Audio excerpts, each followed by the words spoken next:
L'histoire du bouc émissaire envoyé à Azazel dans le Midrash et la Kabbale revêt plusieurs aspects symboliques. Le bouc représente l'aspiration d'Israël à s'attacher à Dieu, avec un sang intérieur proche de celui des humains. Il incarne la volonté profonde du peuple juif de se connecter à Dieu et à sa Torah. Toutefois, extérieurement, le bouc est associé à une tendance sauvage et destructrice.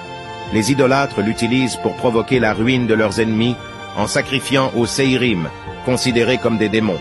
La Torah met en garde contre ces pratiques idolâtres et nous oblige à ne sacrifier qu'à l'Éternel. Le rite du bouc émissaire lors du jour de Kippour est expliqué. Le grand prêtre asperge le sang de bouc dans le Saint des Saints pour exprimer la volonté d'Israël de s'attacher à Dieu et purifier l'impureté. Cela permet aux clipotes, les influences négatives, de se retirer. Ensuite, le bouc émissaire est envoyé à Azazel dans le désert, symbolisant la séparation du bien et du mal.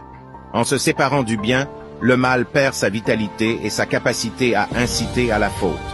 Le bouc émissaire porte les fautes d'Israël, conduisant à la dissolution du mal. Ce rituel révèle une autre idée profonde.